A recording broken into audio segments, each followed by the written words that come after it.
하나님 말씀은 갈라디아서 3장 15절에서 29절입니다. 갈라디아서 3장 15절부터 제가 봉독하겠습니다. 형제들아, 내가 사람의 예를 들어 말한다. 사람의 언약도 한 번 정해지면 아무도 폐하거나 더하지 못한다. 하나님께서 아브라함과 그의 자손에게 약속들을 주시면서 여러 사람을 가리켜 그리고 네 자손들에게라고 하시지 않고 오직 한 사람을 가리켜 그리고 네 자손에게라고 하셨으니 이분이 곧 그리스도이시다. 내가 말하려는 것은 이것이니 430년 후에 생긴 율법이 하나님께서 미리 정하신 언약을 폐기하여 그 약속을 무효로 할 수는 없다. 유업이 율법으로 말미암은 것이라면 그것은 더 이상 약속으로 말미암은 것이 아니다. 그러나 유업은 하나님께서 약속을 통하여 아브라함에게 은혜로 주신 것이다. 그러면 율법은 무엇이냐? 그것은 범법함 때문에 더해진 것이니 약속된 자손이 오실 때까지 그 율법은 천사들을 통하여 중보자의 손으로 제정된 것이다. 중보자는 한 편만을 위한 죄가 아니나 하나님은 한 분이시다. 그러면 율법은 하나님의 약속들과 반대되는 것이냐? 결코 그럴 수 없다. 만일 살릴 능력이 있는 율법이 주어졌다면 참으로 의의가 율법으로 말미암았을 것이다. 그러나 성경은 모든 것을 죄 아래에 가두었으니 이는 예수 그리스도를 믿는 자들이 믿음으로 말미암아 약속을 받게 하려는 것이다. 믿음이 오기 전에는 우리가 율법 아래 매었으며 장차 계시될 믿음의 데까지 갇혀 있었다. 그리하여 율법이 그리스도께서 오실 때까지 우리의 가정교사가 되었으니 이는 우리가 믿음으로 말미암아 의롭다 하심을 얻게 하시려는 것이다. 그러나 이제 믿음이 왔으므로 우리는 더 이상 가정교사 아래 있지 않다. 너희는 모두 그리스도 예수님 안에서 믿음으로 말미암아 하나님의 아들들이 되었으니 누구든지 그리스도와 합하여 세례를 받은 자는 그리스도로 옷 입었다. 유대인이나 헬라인이나 종이나 자유인이나 남자나 여자나 차별이 없으며 너희는 모두 그리스도 예수님 안에서 하나이다. 너희가 그리스도께 속한 자이면 아브라함의 자손이고 약속에 의한 상속자이다. 29절까지 공독했습니다. 본문의 내용은 언약과 율법에 대해서 지금 증거하는 내용입니다. 그러므로 이 시간 증거할 말씀의 제목은 언약과 율법이란 제목으로 말씀을 증거하겠습니다. 언약은 약속이란 뜻입니다. 15절 읽어보십시오. 15절 형제들아, 내가 사람의 예를 들어 말한다. 사람의 언약도 한번 정해지면 아무도 폐하거나 더하지 못한다. 예를 들어 말한다 그랬습니다. 사람의 언약이라도 사람의 약속이라도 한번 정한 다음에는 폐하거나 더하면 안 됩니다. 그건 약속도 아니고 언약도 아닙니다. 성경에 위반되지 않는 한 약속을 꼭 지키는 그러한 진실한 사람이 되어야 합니다. 사람도 한번 약속한 것은 손해를 봐도 지켜야 됩니다. 하물며 하나님께서 언약하신 것을 변하거나 헛되게 할 수는 없다는 그런 말씀입니다. 하나님은 전지전능하신 분입니다. 그런데 하나님이 못하시는 것이 두 가지가 있다 그랬어요. 하나님이 할 수 없는 것. 첫째는 언약하신 것을 변경할 수 없습니다. 하나님은 언약이 하나님이기 때문에 하나님이 한번 약속한 것은 하나님도 변경할 수 없어요. 또 하나님이 할 수 없는 것 두 번째는 맹세하신 것을 변경하지 못합니다. 히브리서 6장 17절. 히브리서 6장 17절. 17절 이와 같이 하나님께서 약속을 유업으로 받는 자들에게 자신의 뜻이 변하지 않음을 더욱 확실하게 보여주시려고 맹세로 보정하셨으니 하나님이 언약하신 것도 변경할 수 없고 또 맹세하신 것을 변경하지 못한다 그랬습니다. 그래서 성도의 구원은 확실한 거예요. 하나님이 언약한 대로 이루어지고 그 다음에 여기는 불변이에요. 영원히 변하지 않습니다. 한번 구원받은 성도는 구원을 잃지 않습니다. 16절 읽어보십시오.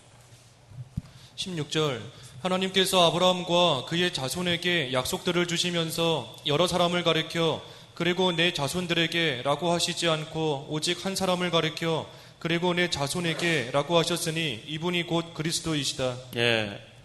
하나님께서 아브라함과 그의 자손에게 약속들을 주셨는데 그 약속들이 바로 그리스도라는 거예요. 어디 약속하셨냐면 그 창세기 15장 5절에 여호와께서 그를 밖으로 이끌어내어 말씀하시기를 하늘을 향하여 보아라. 내가 별들을 셀 수 있거든 그것들을 세어보아라 하시고 그에게 또 말씀하시기를 내 후손이 이와 같이 될 것이다 라고 하셨다 그랬어요. 자, 약속하신 것은 육신의 자식들을 가리킨 것이 아니에요. 아브라함 육신의 자식들을 가리킨 게 아니라 약속의 아들 예수 그리스도를 가리켰다 그랬어요. 그래서 아브라함의 자손은 모두 자손이 아니고 읽어보겠습니다. 로마서 9장 7절 8절 뭐라 그랬죠? 로마서 9장 7절 8절 9절 약속의 말씀은 내년 이때에 9장 7절 9장 7절 7절 아브라함의 씨가 모두 그 자녀가 아니다. 오직 이삭으로부터 난 자라야 내 씨라고 불릴 것이다 라고 하셨으니 곧 육신의 자녀가 하나님의 자녀가 아니라 오직 약속의 자녀가 씨로 여기심을 받는다. 아브라함의 씨가 모두 아브라함의 자손이 아니라 그랬어요. 아브라함의 자손은 누구만 자손이라 그랬냐면 이삭으로부터 난 자라야 아브라함의 자손이라 그랬습니다. 그래서 여기서도 이 아브라함과 그 자손에게 약속하신 그리스도는 이삭으로부터 나신 그런 그리스도인 것을 우리가 알 수 있습니다. 그래서 그리스도를 통해서 하늘의 별과 같이 믿는 자가 많아질 것을 여기서 가리키는 겁니다. 17절에 내가 말하려는 것은 이것이니 430년 후에 생긴 율법이 하나님께서 미리 정하신 언약을 폐기하여 그 약속을 무효로 할 수는 없다 그랬어요. 하나님께서 아브라함에게 그리스도에 대한 약속을 하셨습니다. 그리고 430년이 지났어요. 그 다음에 아브라함 후에 모세가 430년 후에 있었고 그 다음에 모세를 통해서 율법을 주신 거예요. 그러니까 약속이 율법보다 먼저 있었습니다. 그래서 그리스도가 올 것이라는 그 약속은 430년 후에 주어진 율법에 의해서 무효화될 수 없다는 거예요. 하나님이 언약하신 것은 그대로 이루어지는 겁니다. 이 율법은 430년 후에 주어진 거예요. 그래서 나중에 온 율법이 먼저 온 언약을 폐하거나 헛되게 하지 못한다는 그런 말씀입니다. 18절 읽어보십시오. 18절 유업이 율법으로 말미암은 것이라면 그것은 더 이상 약속으로 말미암은 것이 아니다. 그러나 유업은 하나님께서 약속을 통하여 아브라함에게 은혜로 주신 것이다. 예, 약속은 하나님께서 은혜로 주신 건데 여긴 조건이 없어요. 하나님께서 이제 그리스도가 오셔서 하늘의 별과 같이 많은 믿는 자들이 이제 있을 것이다. 이것은 조건이 없는 하나님의 은혜의 약속입니다. 그런데 율법은 행해야 준다는 거예요. 행해야 된다. 사람이 율법의 조건을 다 행할 수가 없는데 그렇기 때문에 율법의 조건을 다 행할 수 없기 때문에 율법으로는 유업을 받을 수 없다는 겁니다. 그래서 하나님께서 아브라함에게 뭐라고 약속했죠? 내 후손이 하늘의 별들과 같이 많아지게 될 것이다. 이것은 아무 조건이 없는 거예요. 은혜는 조건이 없습니다. 거저 주시는 거예요. 네가 이렇게 하면 내가 주겠다가 아니라 은혜는 하나님이 행위나 공로 아무것도 없이 그냥 주시는 겁니다. 그래서 감사한 거예요. 우리가 하나님의 은혜로 구원을 받은 거 이거 참 감사합니다. 우리의 공로는 조금도 없어요. 우리가 행한 것은 조금도 없습니다. 거저 받았어요. 그러니까 거저 받았으니까 이제 우리도 어떻게 해야 되죠? 거저 받았으니 거저 주어야죠. 그래서 우리가 주님을 위해서 봉사하는 것, 예배하는 것, 전도하는 것, 우리도 그냥 받았으니까 그냥 희생하는 거예요. 우리가 뭐 어떠한 조건 아무도 없어요. 그래서 우리도 무조건적으로 다 나눠주는 겁니다.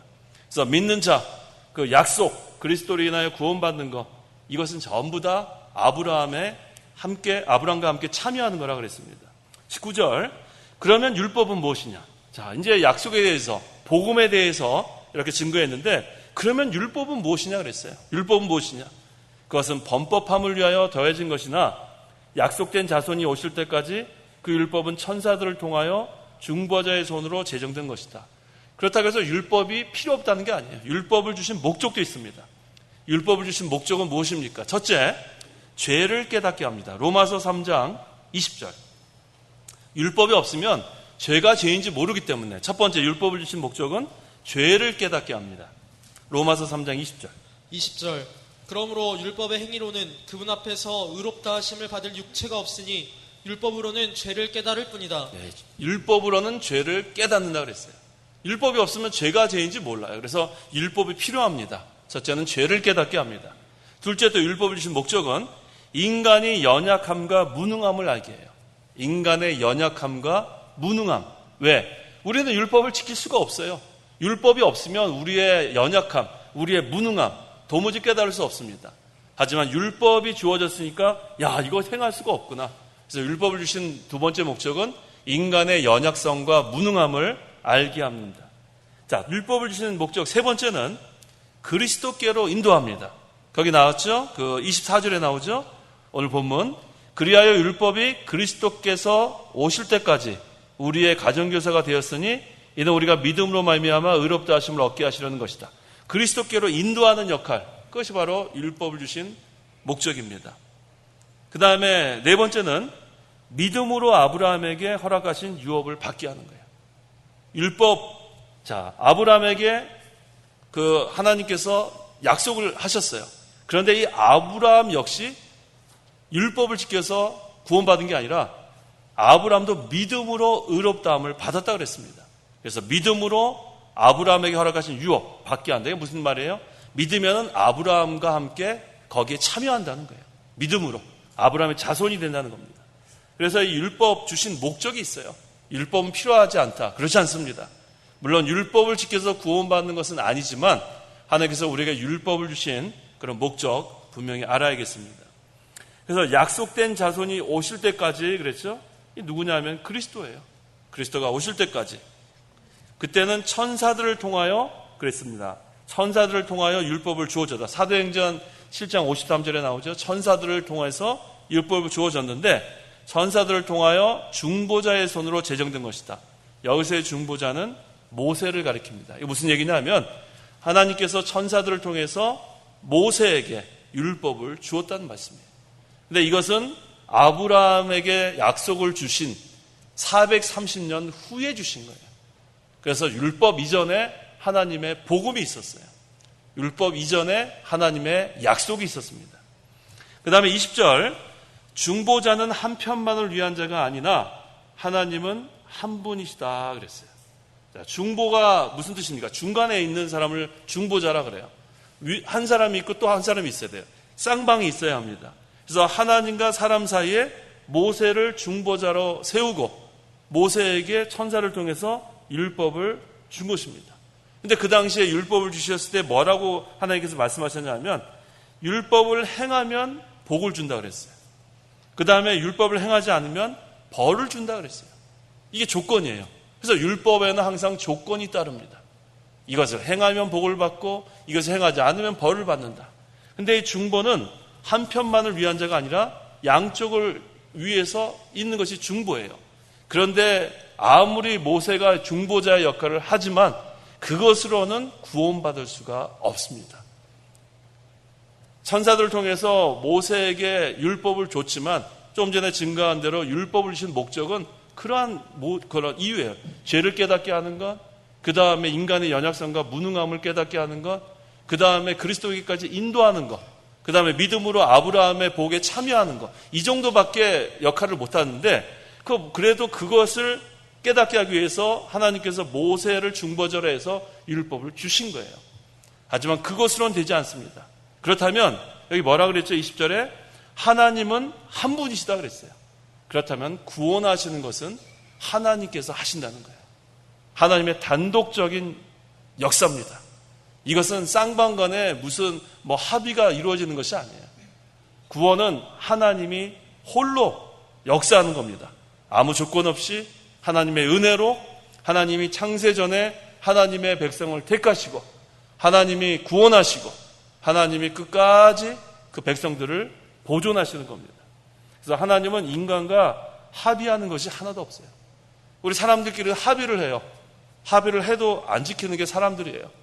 규칙 같은 거 딱 지켜놓으면은 그거 좀 지켜야지 질서가 잡히는데 요새는 왜 이렇게 사람들이 이게 참 포스트 모더니즘 얘기를 또 해야 되겠는데 이전에는 그래도 모더니즘, 모든 질서가 좀 있었어요. 모든 규칙이 정해지면 그래도 규칙이 딱 정해지는 그러한 순종하는 그런 모습이 있었는데 오늘날은 포스트 모더니즘, 모더니즘이 지나갔어요. 그러니까 이제는 규칙을 정해놔도 안 지킵니다. 그 다음에 너희들이 어떻게 할 거냐? 마음대로 해라. 이게 포스트 모더니즘의 그런 잔상이에요. 그래서 질서도 없고 규칙도 안 지키고 법도 지키지 않고 이거 뭐 예배도 마음대로 자기네 무슨 뭐 하나님이 원하시는 그런 거 따지지 않아요. 자기가 그냥 즐기면 돼요. 그다음 옷도 마찬가지예요. 옷도 자기 원하는 대로 입어요. 저는 제일 이해하지 못하는 게 왜 그 청바지를 이렇게 다 무릎을 다 이렇게 찢어놓은지 이해를 못하겠어요. 그래서 지난번에 어떤 전도사님이 그러더라고요. 여름에는 바람이 좀 들어가야 되기 때문에 찢어놨다 그러는데 그냥 도무지 이해가 안 가요. 그 청바지를 왜 그 돈 주고 비싸게 샀을 텐데 뭐 주먹 2개 들어가겠어요? 그 양쪽에다. 그래서 우리 그 청년부 우리 학생들도 그런 학생들이 있는데 그래도 그냥 놔뒀어요. 그래도 예배하러 왔는데 그래도 예배하는 게 중요하니까. 그런데 다음부터는 꼬매고 오세요. 그거 뭐 그렇게 세상 사람들이랑 똑같이 무릎 다 그냥 그러면 안 돼요. 그 다음에 좀 옷 좀 이렇게 단정하게 입고 예배당에 올 때는 좀 이렇게 너무 노출하는 옷 그런 거 입으면 안 돼요. 너무 치마 짧게 입는 옷, 팔 너무나 이렇게 뭐라 그러죠? 뭐예요? 모르겠어요. 하여튼간 옷 좀 단정하게 입어서 이렇게 좀 내려 있는 거, 치마도 그래도 무릎까지는 내려와야 되지 않겠어요? 그래서 우리가 항상 우리 그랬죠? 복장부터 좀 단정하게 해라. 모든 것이 좀 이렇게 좀 우리가 좀 바로 그렇게 해야 되겠습니다. 그래서 오늘날은 이 포스트 모더니즘은 이런 시대예요. 남의 눈치 안 봐요. 객관적인 것은 다 무시합니다. 자기 생각대로 해요, 자기 생각대로. 이렇게 하면 안 돼요. 자, 인간은 그렇게 합의, 그 다음에 모든 것을 조건으로 삼는 그런 것으로 가지고 하지만 하나님은 한 분이 하시는 거예요. 구원도 한 분이 하시는 거고 우리에게 뭐 물어보거나 의논하시는 분이 아니에요. 하나님께서, 여기 그랬죠? 하나님은 한 분이시다. 하나님께서 약속을 정하시고 약속을 이행하시고 하나님께서 끝까지 보존해 나가시는 겁니다. 21절 읽어보십시오. 21절 그러면 율법은 하나님의 약속들과 반대되는 것이냐? 결코 그럴 수 없다. 만일 살릴 능력이 있는 율법이 주어졌다면 참으로 의가 율법으로 말미암았을 것이다. 예, 이 약속과 언약과 율법이 대립하지 않는다는 거예요. 하나님이 우리에게 약속도 하시고 또 율법도 주셨지만 그 둘은 서로 대립하지 않습니다. 왜? 첫째, 율법의 행위로는 의롭게 될 수 없어요. 믿음으로 의롭게 되는 거예요. 그러니까 둘이 부딪히는 거 아니에요.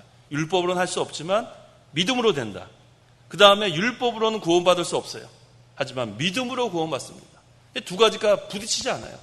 율법으로는 되지 못하고 그 다음에 믿음으로만 된다. 그래서 율법과 복음 이것은 서로 부딪히지 않습니다. 그래서 이전에 아까 율법의 그런 조건은 목적은 우리에게 죄를 깨닫게 하는 목적, 그 다음에 인간의 연약성과 무능함을 알게 하는 목적, 그 다음에 그리스도께로 인도하는 목적, 믿음으로 아브라함의 복에 참여하는 목적. 그런데 이것까지예요. 이것까지. 그 다음에는 이것으로는 의롭다함 받지 못하고 그 다음에 구원받지 못합니다. 그렇다면 이제 복음을 믿음으로 구원받은 다음에 율법의 그런 우리에게 필요한 그런 역할은 뭐냐면 생활의 규범이에요. 우리가 이제는 하나님 말씀대로 어떻게 사는가, 그것이 우리에게 남아있는 목적입니다. 앞의 것은 다 우리에게는 이제 복음을 믿음으로 구원받은 성도에게는 한 가지 목적만 있는데 그건 바로 뭐예요? 생활의 규범이에요. Rule of life. 어떻게 사는가, 규칙. 그것이 바로 우리에게 남아있는 율법의 그런 역할입니다. 자, 그 다음에 여기 보니까 살릴 능력이 있는 율법이 주어졌다면 그랬어요. 자, 이 율법으로는, 이건 좀 역설적으로 얘기하는 거죠. 율법으로는 살릴 수 없다는 거예요.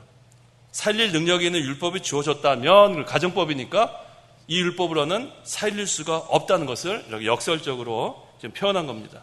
그래서 우리가 그 죄사함 받는 것, 또 의롭다함 받는 것은 그리스도 의로 말미암아 우리가 받는다. 그것을 이렇게 역설적으로 말하는 겁니다. 22절 읽어보십시오.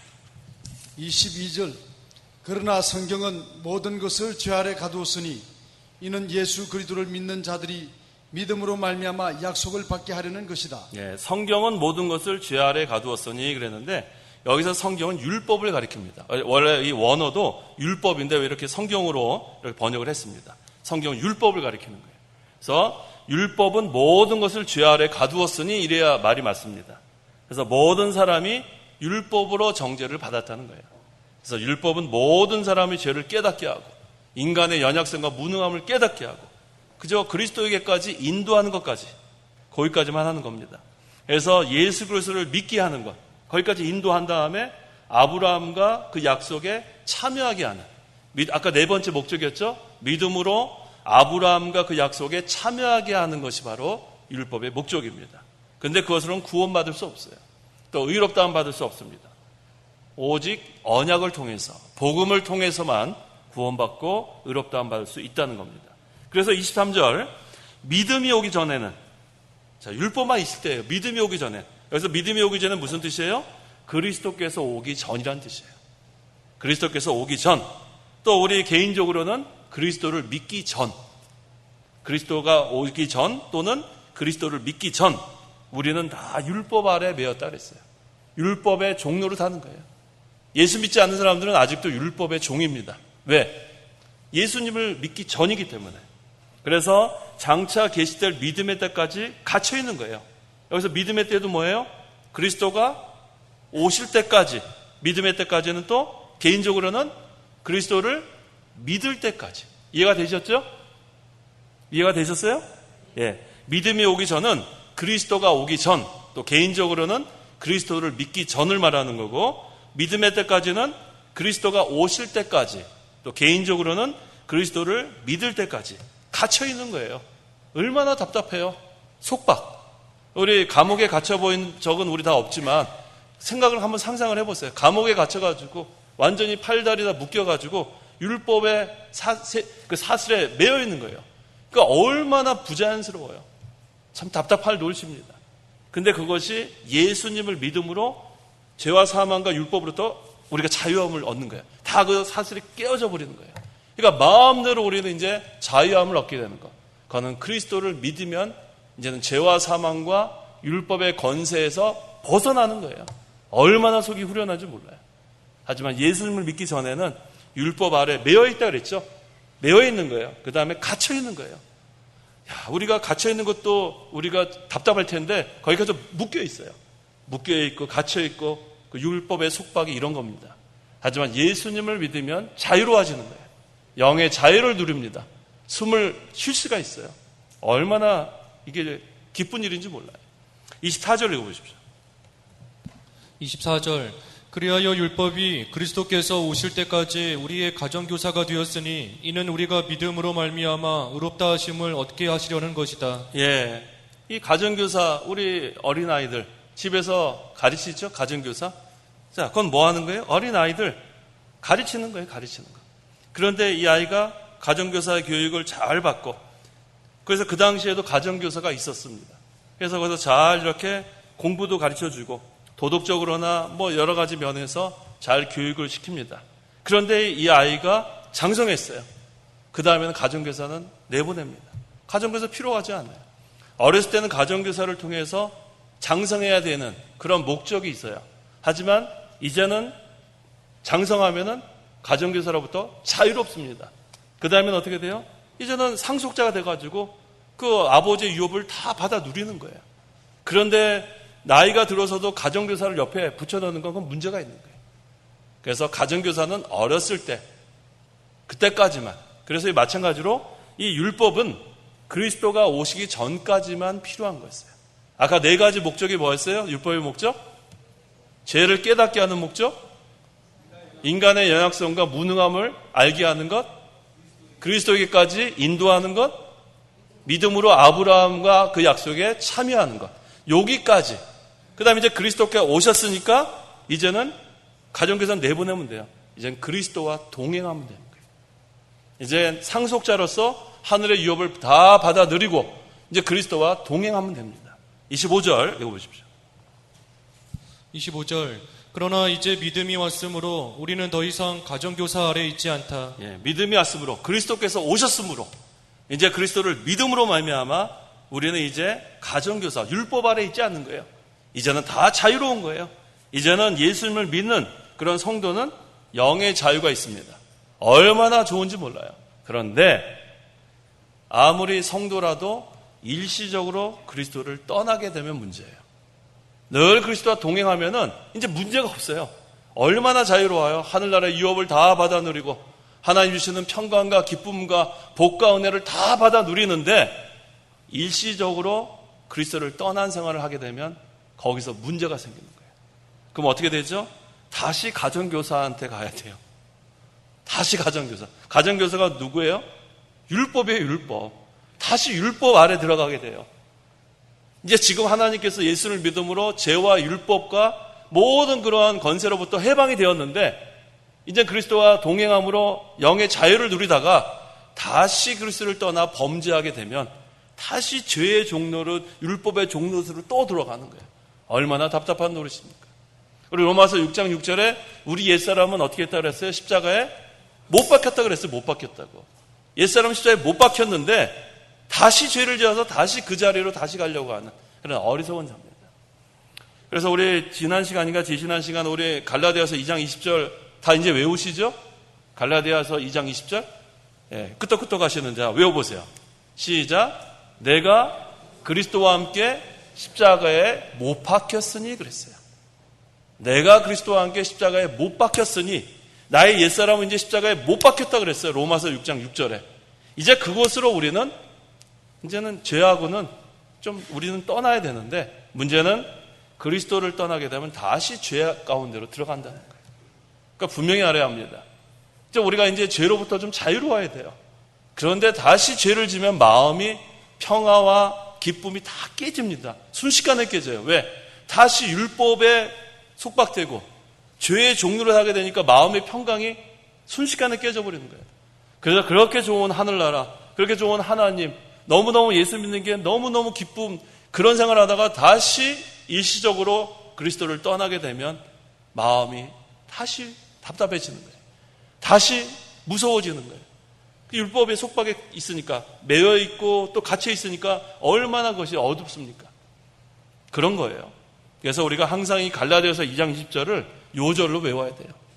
외워보세요. 시작. 내가 그리스도와 함께 십자가에 못 박혔나니 이제는 내가 사는 것이 아니라 내 안에 그리스도께서 사시는 것이다.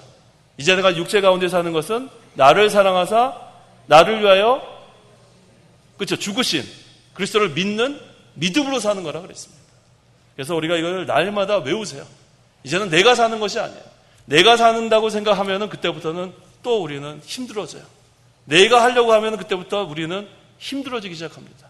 내가 하려고 하는 게 아니에요. 신앙생활은 그리스도께 붙잡혀가는 거지 내가 붙잡고 가는 것이 아니에요. 우리가 무슨 할 그런 게 어디 있어요.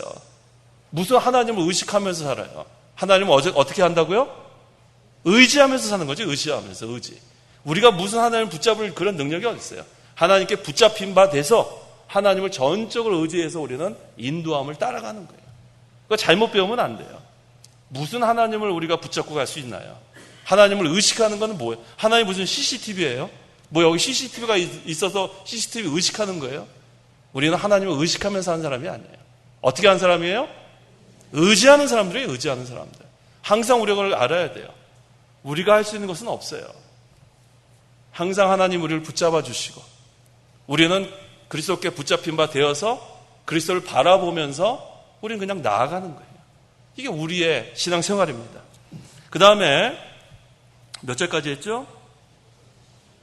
26절 읽어보십시오. 26절 너희는 모두 그리스도 예수님 안에서 믿음으로 말미암아 하나님의 아들들이 되었으니 예, 성도는 믿음으로 말미암아 그리스도 예수 안에서 하나님의 아들이 되었다 그랬어요. 믿음으로 말미암아. 그래서 이제는 아버지의 모든 소유를 물려받을 상속자가 되었어요. 참 대단해요. 이 구더기만도 못한, 지렁이만도 못한, 벌레만도 못한 자가 예수님을 믿음으로 말미암아 이젠 하늘나라의 유업을 다 받아 누리게 생겼어요. 이것처럼 대단한 일이 어디 있습니까? 세상에 참 이건 대단한 일이에요. 참 이거 뭐 생각해 보면은 말을 할 수 없는, 그래서 우리 베드로서에 말할 수 없는 기쁨이라 그랬죠. 말할 수 없는 기쁨이에요. 어떻게 말로 표현할 수가 없어요. 구더기만도 못한 이런 죄인들이 예수님 믿어갖고 하늘나라의 모든 것을 다 이어받을 유업을 이어받을 상속자가 됐다는 것. 참 감사합니다. 27절 누구든지 그리스도와 합하여 세례를 받은 자는 그리스도로 옷 입었다 그랬어요. 그리스도로 옷 입었다. 세례는 죄 씻음 받은 그 표를 말하죠. 그리스도의 피로 죄 사함 받은 표를 세례라고 합니다. 예수님 믿은 자는 이제 그리스도가 연합되었고 그리스도로 옷 입었다 그랬어요. 그리스도로 옷 입었다는 것은 무슨 뜻이냐면 그리스도의 의가 우리에게 전가됐다는 거예요. 그리스도의 의가 우리에게 전가돼서 이제 우리가 법적으로 의인이 됐다는 거예요. 우리는 세마포 옷 입지 않으면 천국에 못 들어가요.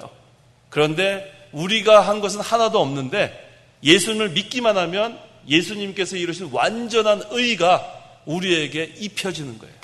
그래서 그 옷을 입으면은 법적으로 의인이 됩니다. 그러면 이제는 그리스도의 생명을 받아 누리고 또 하늘나라에 들어가는 그런 은혜를 우리가 다 받은 거예요. 그래서 우리는 이미 그리스도로 옷 입은 자들입니다. 그런데 걸로 끝나는 게 아니에요. 그 다음에 로마서 13장 14절. 그리스도로 옷 입었어요. 이미 예수 믿는 사람은 법적으로 의인이 되었고 또 계속해서 옷을 입어야 합니다. 로마서 13장 14절. 14절 오직 주 예수 그리스도로 옷 입고 정욕을 위하여 육신의 일을 도모하지 마라. 예, 오직 주 예수 그리스도로 옷 입었는데 그 다음에도 계속해서 옷 입는 생활을 해나가라는 거예요. 그렇지 않으면 정욕을 위해서 살게 됩니다. 그래서 그리스도로 계속 옷 입으라는 건 무슨 뜻이냐면 그리스도의 형상을 닮아가라는 거예요. 이미 우리는 법적으로 의인이 되었고 계속해서 우리가 그리스도의 형상 닮아가라는 겁니다. 그러면 영혼이 자라나고 신앙의 기억이 이루어진다는 거예요. 그런데 이것이 쉽습니까? 어렵습니까? 어렵죠? 갈라디아서 4장 19절. 한 장만 넘겨보세요. 갈라디아서 4장 19절. 이게 어려워요. 19절 나의 자녀들아 나는 그리스도의 형상이 너희 안에 이루어지기까지 다시 너희를 해산하는 고통을 겪는다. 어렵습니까? 쉽습니까? 어려워요. 우리가 예수님 믿는 건 쉬워요. 하나님이 우리를 예수 믿게 했으니까. 그래서 우리가 예수 그리스도로 옷 입었어요. 이미 법적으로 의인이 됐습니다. 그런데 계속해서 옷 입는 생활은 해산하는 수고가 따라야 된다 그랬어요. 이미 구원받은 사람은 다 이제는 지금 죽어도 하늘나라로 쑥 들어갑니다. 그런데 하늘나라 들어가서 상급을 받으려면 그것은 해산하는 고통이 따라야 돼요. 우리가 예수 믿는 것은 거저 믿은 거예요. 다 구원받았습니다. 근데 하늘나라 가서 우리가 상급 받는 자는 해산하는 고통을 하는 자가 상급이 큰 거예요. 그리스도의 형상을 얼마만큼 닮아갔는가, 중생한 영이 얼마만큼 자라났는가, 얼마만큼 신앙인격이 만들어졌는가, 이거에 따라서 하늘나라 가서 다 그 상급이 달라지는 겁니다. 그 다음에 28절 유대인이나 헬라인이나 종이나 자유인이나 남자나 여자나 차별이 없으며 그랬어요. 예수 믿으며 구원받는 데는 차별이 없어요. 왜 사도 바울이 이렇게 얘기했는가? 29절에도 너희가 그리스도께 속한 자이면 아브라함의 자손이고 약속에 의한 상속자다 그랬어요. 왜 이 말을 마지막에 했냐면 거기에 유대주의자 때문에 그래요. 유대주의자. 이 유대주의자들은 율법을 통해서만 유업을 받을 수 있다고 주장하는 자들이에요. 그래서 유대인이 되려면 먼저 할례를 행해야 된다고 그러고 이 쓸데없는 그런 것을 얘기하니까 바울이 뭐라 그러냐면 그거 아니다. 유대인이나 헬라인이나 차별이 없다. 종이나 자유자나 차별이 없다. 남자나 여자나 차별이 없다. 예수님 믿으면 모두 다 언약의 자손이라는 거예요. 복음을 믿으면 모두 다 그리스도 예수님 안에서 하나라는 거예요. 이것을 강조하기 위해서 또 29절에도 예수를 믿으면 그리스도께 속한 자고 그 다음에 유대주의자들이 주장하는 것처럼 할례, 율법 그것 하나 쓸데 없다.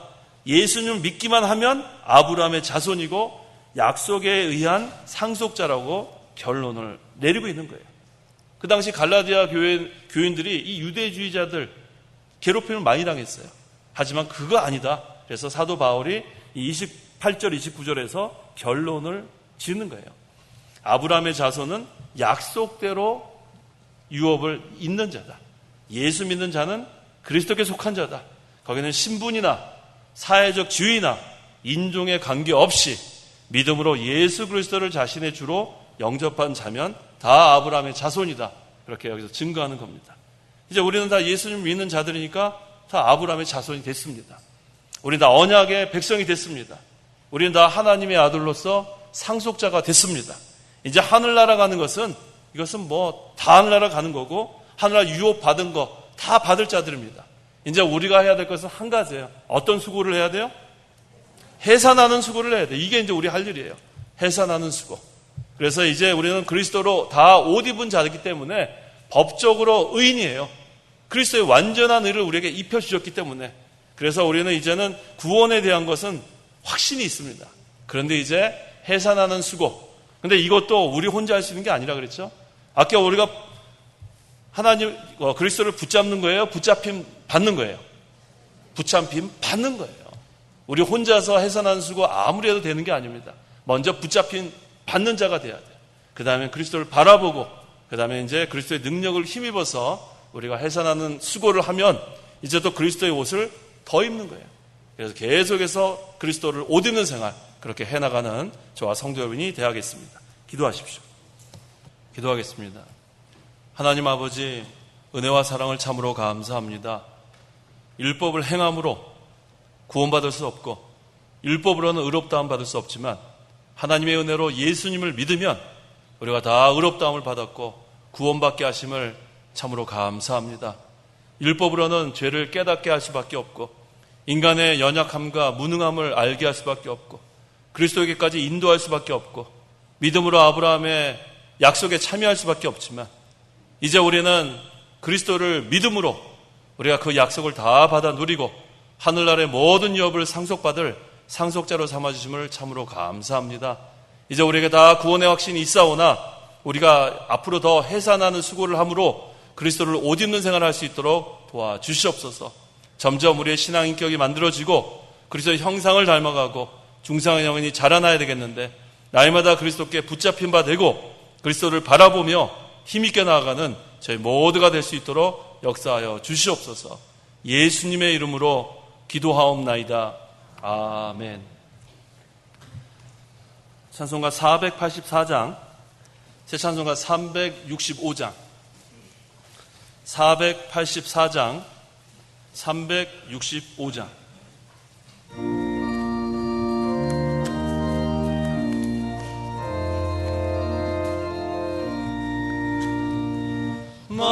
마음속에 근심 있는 사람 주 예수 앞에 달려라. 슬픈 마음 있을 때라도 주 예수께 아뢰라. 주 예수 앞에 달려라. 주 우리의 친구니 무엇이나 근심하지 말고 주 예수께 아뢰라. 눈물 나며 깊은 한숨 쉴 때 주 예수 앞에 달려라. 은밀한 죄 내게 있더라도 주 예수께 아뢰라. 주 예수 앞에 달려라. 주 우리의 친구니 무엇이나 근심하지 말고 주 예수께 아뢰라. 괴로움과 두려움 있을 때에 주 예수 앞에 달려라. 내일 일을 염려하지 말고 주 예수께 아뢰라. 주 예수 앞에 달려라. 주 우리의 친구니 무엇이나 근심하지 말고 주 예수께 아뢰라. 죽음 앞에 겁을 내는 자여 주 예수 앞에 달려라. 하늘나라 바라보는 자여 주 예수께 아뢰라. 주 예수 앞에 달려라. 주 우리의 친구니 무엇이나 근심하지 말고 주 예수께 아뢰라. 강구 말씀 읽겠습니다. 오늘 학교 앞 전도는 우리 중학교, 고등학교는 방학 시작했기 때문에 우리 초등학교만 15명. 예. 이제 우리 금요일부터 우리 지금 유초등부 여름성경학교 시작합니다. 그래서 오늘도 했고 또 내일도 우리 초등부 특별